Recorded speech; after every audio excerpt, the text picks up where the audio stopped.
Next question में लिखा है four electric charge Q minus q are placed at the corner of square of side length 12।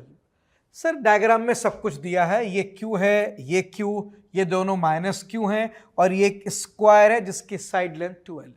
जो लिखा है सब कुछ डायग्राम में दिखाई दे रहा है। The electric potential at A Midway between the two charges Q and Q will be. देखिए यहां पर पॉइंट P ए मान लेते, ये पॉइंट ए दे रखा, इस पॉइंट ए पर हमें पोटेंशियल चाहिए। ये पॉइंट ए कहां है? ये इस वाली साइड के मिड पॉइंट पर है। पॉइंट ए पर पोटेंशियल चाहिए, कौन देगा पोटेंशियल? सर जितने चार्ज हैं सब देंगे। चलो पहले इस वाले Q का निकालते हैं। बताइए इसका पोटेंशियल कितना होगा? V इक्वल्स टू, एक पॉइंट चार्ज का पोटेंशियल होता है 1/4πε0 चार्ज अपॉन डिस्टेंस। एक पॉइंट चार्ज के पोटेंशियल का फॉर्मूला होता है 1/4πε0 चार्ज अपॉन डिस्टेंस। बताइए पॉइंट ए यहां से कितने डिस्टेंस पे है? L प्लस और कौन देगा? ये वाला पॉइंट चार्ज देगा 1/4πε0 चार्ज अपॉन डिस्टेंस, और ए का यहां से भी डिस्टेंस कितना है? L। तो बेटे इसका भी पोटेंशियल हो गया, इसका भी, और कौन देगा? ये माइनस Q देगा। ये कितना देगा? फॉर्मूला वही लगेगा 1/4πε0 चार्ज अपॉन डिस्टेंस, और माइनस Q से जो डिस्टेंस आएगा ये आपको निकालना पड़ेगा पाइथागोरस से। ये साइड L है, ये 2L, तो पाइथागोरस से कितना आ गया? √L² प्लस 2L का स्क्वायर इक्वल्स टू √5L। तो यहां पे डिस्टेंस रख देंगे √5। और ध्यान रहे पोटेंशियल और पोटेंशियल एनर्जी में, इन दोनों फॉर्मूले में जो चार्ज पुट होता है वो विद साइन होता है, तो माइनस लेंगे। और कौन देगा पोटेंशियल? भाई इसका हो गया, इसका भी हो गया, इसका भी हो गया, इसका रह गया, इसका भी निकाल लेते हैं। वैसे ये सेम है, ये अगर आप देखें इसको आप ज्वाइन करें ना माइनस Q से, तो ये L है, ये 2L, तो आप देखिए जैसा ट्रायंगल नीचे बना एग्जैक्ट ऊपर बना है, आप दोबारा पाइथागोरस लगाएंगे यही डिस्टेंस आएगा। दोनों के चार्ज सेम, दोनों के डिस्टेंस सेम, तो एग्जैक्टली यही पोटेंशियल आएगा। इसी को रिपीट कर लीजिए, 1/4πε0 माइनस Q अपॉन डिस्टेंस कितना आएगा? √5। बस बेटे जितने चार्ज थे सबको मैंने पोटेंशियल देख लिया, कोई नहीं बचा। देखिए किसी भी पॉइंट पे पोटेंशियल देखना हो या फील्ड, वहां जितने चार्जेस प्रेजेंट हैं सबका देखा जाएगा। मैंने 4 थे, चारों का पोटेंशियल देख लिया। अब यहां से आप अगर थोड़ी कैलकुलेशन करेंगे तो पहले 2 टर्म सेम थे तो उनकी वैल्यू आप ऐड करेंगे तो इतनी आ जाएगी। पहले 2 टर्म सेम थे, बाद वाले 2 टर्म भी सेम थे, उनको ऐड करेंगे तो इतनी आएगी। अब ऐड तो आप खुद भी कर सकते हैं बेटा, इसमें से जो कॉमन ले जा सकते हैं ले जाएं। 2Q अपॉन 4πε0 L कॉमन जाएगा, 1 माइनस 1/√5। ये यहां पर आंसर आ गया। चाहो तो तुम आगे वो 2 और 4 को कैंसिल भी कर सकते हो। ऑप्शन देख लेते हैं कौन सा मैच करेगा। ये वाला कर जाएगा बेटे, ये वाला चेक कर लीजिए, ये आंसर वही है बिल्कुल। नेक्स्ट क्वेश्चन में लिखा है 2 concentric sphere of radius r and small r have similar charges with equal surface charge density sigma. मेरे पास 2 कंसेंट्रिक स्फीयर है, एक बड़ा स्फीयर और एक छोटा स्फीयर। एक का रेडियस स्मॉल r, एक का रेडियस कैपिटल, दोनों के सेंटर सेम है। कंसेंट्रिक का मतलब दोनों के सेंटर सेम लेने, दोनों के पास इक्वल सरफेस चार्ज डेंसिटी है, sigma and sigma. What is the electric potential eight common centre? इस सेंटर C पर मुझे पोटेंशियल चाहिए। देखिए दोनों हॉलो स्फीयर हैं, ये कहां लिखा है? तो बेटे सॉलिड स्फीयर होंगे तो मुझे बताओ मैं एक सॉलिड के अंदर कोई दूसरा सॉलिड कैसे घुसा के रख दूंगा? मैं हॉलो के अंदर हॉलो रख सकता हूं, एक सॉलिड के अंदर दूसरा सॉलिड में घुसाऊंगा कैसे? पॉसिबल ही नहीं है। तो ऑब्वियसली ये दोनों जो हैं हॉलो स्फीयर हैं, ठीक है। अच्छा अगर ये हॉलो स्फीयर हैं तो हॉलो स्फीयर के इनसाइड पर जो पोटेंशियल का फॉर्मूला होता है वो होता है 1/4πε0 चार्ज अपॉन रेडियस। देखिए हॉलोस्फेयर के सरफेस पर और उसके इनसाइड दोनों का फॉर्मूला सेम होता है। यह फॉर्मूला आपको बता देगा हॉलोस्फेयर के सरफेस या उसके सेंटर पे कितना पोटेंशियल है। मगर ये फॉर्मूला चार्ज के टर्म्स में, उसने हमें क्यू नहीं दिया, सिग्मा दिया। तो बेटे क्यू को कन्वर्ट कर दो। हम चार्ज क्यू को लिख सकते हैं सिग्मा इंटू सरफेस एरिया। तो पोटेंशियल का फॉर्मूला आ गया sigma r upon epsilon naught. अब ये फॉर्मूला मैं लगाऊंगा इस क्वेश्चन में। मुझे सेंटर पे पोटेंशियल चाहिए दो स्फीयर का। हाँ, तो ये फॉर्मूला दो बार लगाएंगे। चलिए पहले स्फीयर पे लगाएंगे जिसका सिग्मा सिग्मा है, radius small r, sigma small r by epsilon naught. ये अंदर वाले हॉलोस्फीयर को पोटेंशियल है सी पर। अब ये फॉर्मूला आउटर वाले पे लगाएंगे, sigma into capital R by epsilon naught. ये अंदर वाले स्फीयर का पोटेंशियल है अपने सेंटर पर, और ये बाहर वाले स्फीयर का पोटेंशियल है एट सेंटर। दोनों में से sigma by epsilon not common ले लें तो ये आएगा आर प्लस कैपिटल आर। बस बेटे ये दोनों के कॉमन सेंटर का टोटल पोटेंशियल आ गया है।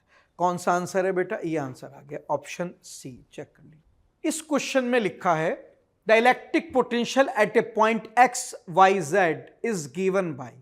हमें पोटेंशियल नहीं दिया, पोटेंशियल का एक रिलेशन दिया in terms of x y z. The electric field at that point, पूछ रहा है इस पॉइंट पे इलेक्ट्रिक फील्ड क्या होगी।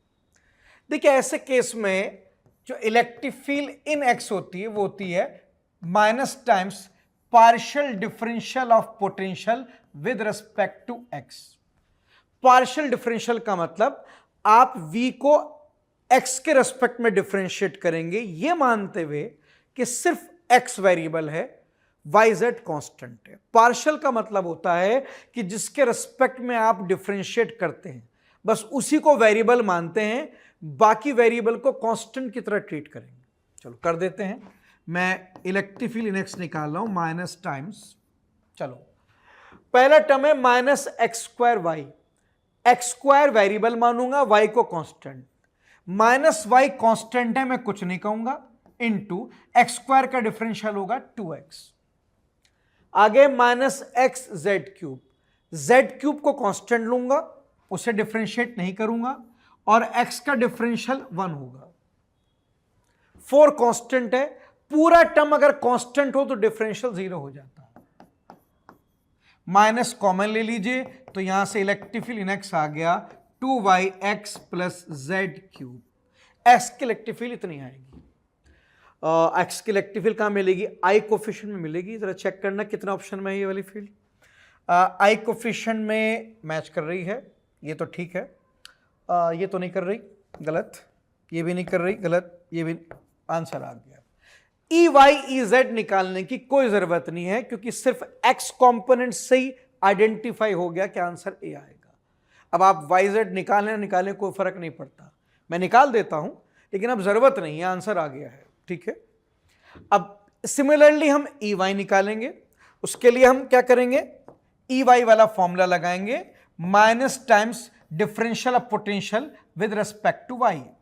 अब की बार y को वेरिएबल मानेंगे, x और z कांस्टेंट हो जाएगा। ई वाई माइनस ब्रैकेट पहला term x square y, x square constant है, y वेरिएबल है, माइनस एक्स स्क्वायर को मैं कुछ नहीं कहूंगा, y का डिफरेंशियल 1। आगे y है ही नहीं और फिलहाल y वेरिएबल है, x और z तो कांस्टेंट है, तो ये पूरा टर्म कांस्टेंट हो गया। जब पूरा टर्म कांस्टेंट हो जाए तो डिफरेंशियल 0 हो जाता है। 4 भी पूरा टर्म कांस्टेंट है, उसका भी डिफरेंशियल 0 होगा। तो यहां से ये आ गया एक्स स्क्वायर। वाई की इलेक्ट्रिक फील्ड यानी कि जे कोफिशिएंट एक्स स्क्वायर है। आप देखो पहले ऑप्शन में ये रहा, बिल्कुल मैच करेगा, वो करेगा ही। अब ऐसे ही ई जेड निकाल सकते हैं आप। ई जेड को निकाला जाएगा minus times differential of potential with respect to z. अब की बार आप जेड को वेरिएबल मानेंगे, एक्स और वाई को कांस्टेंट ट्रीट करेंगे। अब पहला टर्म क्या है आपका? एक्स स्क्वायर वाई, इसमें जेड है ही नहीं, और क्योंकि आप ई जेड निकालना है तो एक्स और वाई कांस्टेंट है, तो ये पूरा टर्म कांस्टेंट हो गया। जब पूरा टर्म कांस्टेंट हो जाए तो डिफरेंशियल 0 हो जाता है। पहले टर्म का डिफरेंशियल 0 हो गया। दूसरा टर्म क्या है? Minus x z cube, minus x constant है, जेड क्यूब वेरिएबल है, तो माइनस एक्स को छोड़ दीजिए, कांस्टेंट का डिफरेंशियल नहीं होता, 3 जेड क्यूब का डिफरेंशियल होगा 3z², आगे 4 का डिफरेंशियल 0 होगा, तो यह आएगा +3xz²। तो जो EZ है, इलेक्ट्रिक फील्ड इन Z, वो इतनी है, K कोफिशिएंट चेक करो, इतना आएगा, ये रहा देखो 3xz²। तो आंसर तो खाली EX से पता लग गया था, फिर भी मैंने तीनों पार्ट निकाल के दिखा दिया आपको। इस क्वेश्चन में लिखा है charges +q and -q are placed at A and B। एक चार्ज +q A पर है, एक -q B पर है, ये रहा। आगे पढ़ते हैं। Respectively which are at distance 2l। अच्छा, A और B के बीच का डिस्टेंस भी दिया है 2l। C is mid point of A and B, और C इनके मिडिल में है, C मिडिल में है तो ये डिस्टेंस भी L होगा और ये डिस्टेंस भी L होगा। हालांकि देखने से नहीं लग रहा, लेकिन वो कह रहा है the work done in moving +q along the semi circle CRD। कितना काम करना पड़ेगा एक कैपिटल Q चार्ज को CRD पाथ में ले जाने के लिए। एक कैपिटल Q C पे रखा है, मैं उसे इस सेमी सर्कल के रास्ते से D तक ले जाऊंगा, तो पूछ रहा है इस प्रोसेस में कितना वर्क करेंगे। देखिए, वर्क बराबर होता है चेंज इन टोटल एनर्जी के। चेंज इन टोटल का मतलब change in kinetic plus change in potential. और जिन क्वेश्चन में मास और वेलोसिटी गिवन ना हो, उन क्वेश्चन में हम काइनेटिक एनर्जी कंसीडर नहीं करते हैं। तो ये आ गया चेंज इन पोटेंशियल, यानी कि final potential minus initial potential. अब इनिशियल पोटेंशियल निकालते हैं। चलिए, आपका कैपिटल Q इनिशियली C पे रखा है, तो ये एक तो इस वाले +q के साथ एनर्जी स्टोर करेगा और एक इस वाले -q के साथ। पहले इसके साथ बताओ कितनी एनर्जी स्टोर करेगा। यहां जगह नहीं, मैं फॉर्मूला नीचे लगा रहा हूं। U इनिशियल, अभी तो इनिशियल देखेंगे। ये वाला कैपिटल Q स्मॉल q के साथ रहेगा 1/4πε0 Q1 into Q2 upon separation L। इसका इसके साथ पेयर बनाया मैंने, अब ये इसके साथ भी करेगा 1/4πε0 Q1 into Q2 upon separation L। Add करेंगे तो टोटल इनिशियल एनर्जी 0 आ गई है। इनिशियली सिस्टम के पास कोई पोटेंशियल नहीं थी, तब जब ये C पर था। फाइनली ये कहां चला जाएगा? फाइनली सर ये यहां आ जाएगा, प्लस यहां पर फाइनली आएगा। मैं अगले पेज पर ड्रॉ करता हूं। तो इनिशियली वो C पर था और अब फाइनली वो कहां शिफ्ट हो गया बेटे? D पर हो गया। ये डिस्टेंस L है और A और B का डिस्टेंस कितना था बेटे? 2L। ये A था और ये B। इनिशियली दो चार्ज A और B पे रखे थे, बीच का गैप 2L था। आपने +q को सेंटर से सेमी सर्कल के पाथ के थ्रू D में पहुंचा दिया था। अब इसमें एक डाउट आता है कि सर ये B से D का डिस्टेंस आपने ये डिस्टेंस L क्यों लिया है? इसलिए क्योंकि एग्जामिनर ने कहा है कि +q को हम सेमी सर्कल रास्ते से ले जाएंगे। सेमी सर्कल में B सेंटर हो गया सेमी सर्कल का, तो जितना रेडियस लेफ्ट में होगा L, एग्जैक्ट उतना रेडियस राइट में भी होना चाहिए, इसलिए ये डिस्टेंस भी L कहलाएगा। अब दोबारा से फाइनल एनर्जी निकालते हैं। फाइनली एक तो कैपिटल Q इस +q के साथ पेयर बनाएगा 1/4πε0 Q1 Q2 upon separation. Capital Q और स्मॉल q के बीच का गैप इस समय टोटल गैप 3L है। और ये कैपिटल Q माइनस Q के साथ एक पेयर बनाएगा 1/4πε0 -q into Q upon separation L। इन दोनों के बीच का सेपरेशन कितना है बेटे? वो L है। अब इन दोनों को ऐड कर दीजिए आप, तो ये आ जाएगा आपका -QQ अपॉन 6πε0 L। ऐड आप खुद भी कर सकते हैं। ये आ गई फाइनल एनर्जी, और वो इनिशियल 0 थी, और आपको पता है वर्क किसके बराबर आया था? Delta U।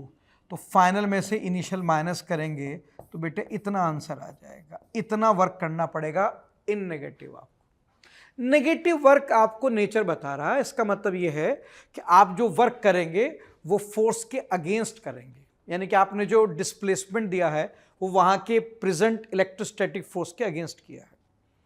चलिए वो क्या पूछ रहे हैं हमसे, सर उसने आंसर विद साइन तो दिया ही नहीं, इसका मतलब उसे वर्क नहीं चाहिए, वर्क का सिर्फ मैग्नीट्यूड चाहिए, तो वर्क का मैग्नीट्यूड ये आ गया बेटे।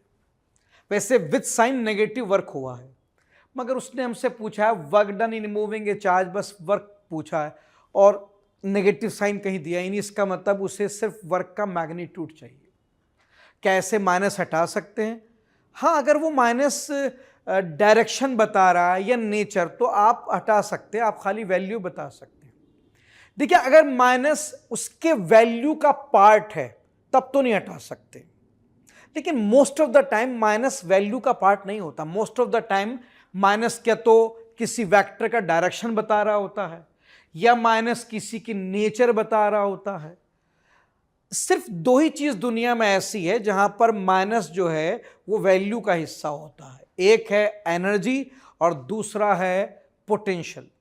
पोटेंशियल और एनर्जी के फॉर्मूले में जो माइनस होता है वो उसकी वैल्यू का पार्ट है, मैं नहीं हटा सकता। जैसे आपने अभी पोटेंशियल जी निकाली, इसके अंदर मैं माइनस नहीं हटा सकता था। अगर कोई मुझसे कहता फाइंड पोटेंशियल एनर्जी, अगर मुझसे क्वेश्चन पूछा जाता फाइंड फाइनल पोटेंशियल, मैं यही बताता माइनस के साथ, मैं चाह के भी नहीं हटा सकता था, क्योंकि एनर्जी और पोटेंशियल में माइनस वैल्यू का पार्ट है, उसे रिमूव नहीं कर सकते, मीनिंग बदल जाएगा। लेकिन वो आपसे एनर्जी नहीं पूछ रहा, वर्क पूछ रहा है। हाँ, वर्क के अंदर माइनस जो होता है वो उसकी नेचर बताता है। पॉजिटिव वर्क का मतलब displacement has been done along electrostatic force, और नेगेटिव वर्क का मतलब displacement has been done against electrostatic force. Work के अंदर माइनस सिर्फ उसकी नेचर बता रहा है। तो अगर ऑप्शन विद साइन नहीं है तो आप साइन हटा सकते हैं, खाली मैग्नीट्यूड दे देंगे। इस क्वेश्चन में क्या लिखा है, identical charges minus q are placed at each corner of cube of side length b. एक क्यूब बना लेते हैं, एक क्यूब है, साइड लेंथ कितनी है इसकी, बी।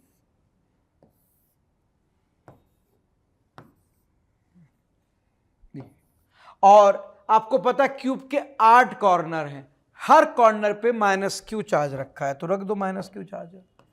इस कॉर्नर पे माइनस क्यू है, इस कॉर्नर पे भी माइनस क्यू, इस पर भी माइनस क्यू, इस पर भी माइनस क्यू, इस पर भी माइनस क्यू, इस पर भी माइनस क्यू, इस पर भी माइनस क्यू और इस पर भी। 8 कॉर्नर पे माइनस क्यू चार्ज रखा है। पढ़ लीजिए, identical charges minus q are placed at each corner of cube of side b, then the electric potential energy of plus q which is placed at the center of q। मुझे इस plus Q की potential energy चाहिए जो cube के centre पे रखा है। मुझे पूरे सिस्टम की टोटल पोटेंशियल एनर्जी नहीं चाहिए, मुझे सिर्फ इस प्लस क्यू की एनर्जी चाहिए। अब प्लस क्यू की एनर्जी चाहिए तो बताओ प्लस क्यू किस किस के साथ एनर्जी स्टोर करेगा? सर प्लस क्यू इन जितने भी माइनस हैं सबके साथ स्टोर करेगा।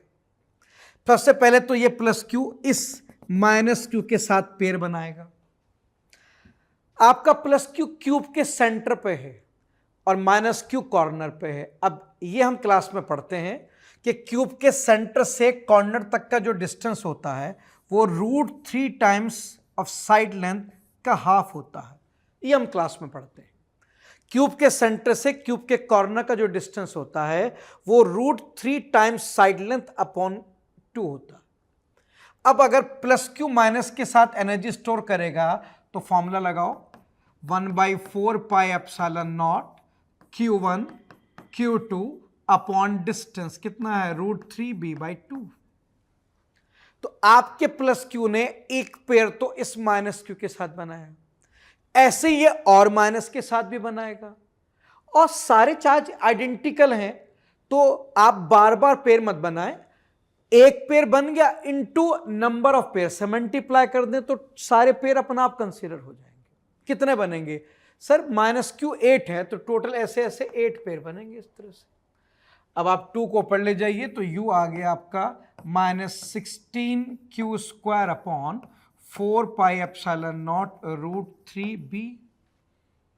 16/4 4 से कैंसिल कर दीजिए इसे तो ये आ जाएगा minus 4q² upon √3 times pi epsilon not be. ये वो टोटल एनर्जी है जो प्लस क्यू स्टोर करेगा। ध्यान रहे, ये वो टोटल है जो प्लस क्यू स्टोर करेगा।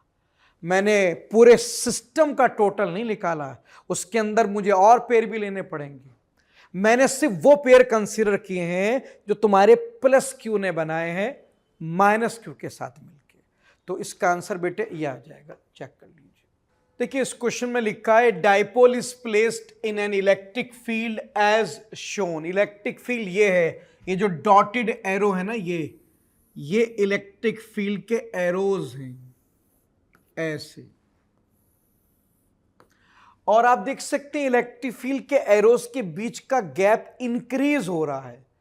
देखिए जहां पे इलेक्ट्रिक फील्ड के बीच का गैप कम होता है वहां फील्ड स्ट्रांग होती है, और जैसे जैसे बीच का गैप बढ़ता है फील्ड वीक होने लगती है। तो यहां पर आप देख सकते हैं शुरू में दो इलेक्ट्रिक फील्ड के बीच का गैप कम है, यहां की फील्ड स्ट्रांग होगी, लेट अस से E1। और जैसे जैसे बीच का गैप बढ़ेगा फील्ड कमजोर हो जाएगी, लेट अस से E2। तो यहां पर ये E1 E2 से क्या होगा, ज्यादा होगा। आपने ऐसी इलेक्ट्रिक फील्ड में अपना डायपोल रखा है। अब इलेक्ट्रिक फील्ड डायपोल के चार्ज पे फोर्स लगाएगी। ये E1 जो राइट की तरफ है पॉजिटिव पे फोर्स कहां लगाएगी, अलोंग द फील्ड, कितना, चार्ज इनटू फील्ड, ये लगाएगी। और माइनस क्यू पे फोर्स लगेगा फील्ड के अगेंस्ट, ऐसे लगेगा, चार्ज इनटू फील्ड ऐसे। इस पे फोर्स लग रहा है QE1 राइट की तरफ, इस पे फोर्स लग रहा है QE2 लेफ्ट की तरफ। दो फोर्स है अपोजिट डायरेक्शन में, मगर क्योंकि जहां प्लस क्यू है वहां दो फील्ड के बीच का गैप कम है तो यहां की फील्ड स्ट्रॉन्गर है। तो ये जो राइट में फोर्स लग रहा है QE1, ये स्ट्रॉन्ग फोर्स है as compare to this force. तो क्योंकि राइट वाला फोर्स स्ट्रॉन्गर है एज कंपेयर टू लेफ्ट, तो रिजल्टेंट फोर्स भी राइट की तरफ लगेगा। तो जब मैं इस डायपोल को रिलीज करूंगा तो नेट फोर्स राइट की तरफ लगेगा, आपका डायपोल राइट में मूव करेगा। ठीक है, तो ये बात तो क्लियर हो गई कि डायपोल को जब रिलीज करेंगे तो राइट की तरफ मूव करेगा। अच्छा, ड्यू टू रिजल्टेंट फोर्स जब ये मूव करेगा तो एक्सेलरेट होगा। भाई नेट फोर्स लग रहा तो उसे एक्सेलरेट करेगा वो। ड्यू टू एक्सेलेरेशन इसकी काइनेटिक एनर्जी बढ़ेगी, और अगर काइनेटिक एनर्जी बढ़ेगी तो as per conservation of energy इसकी पोटेंशियल एनर्जी कम होने लगेगी। तो जब मैं डायपोल को रिलीज करूंगा ये राइटवर्ड मूव करेगा और पोटेंशियल एनर्जी लगातार डिक्रीज होगी। तो ऑप्शन पढ़ते हैं, ये लिखा है in which direction will it move. पहला ऑप्शन है towards left and potential energy increase, नहीं, राइट जाएगा और पोटेंशियल एनर्जी डिक्रीज होगी।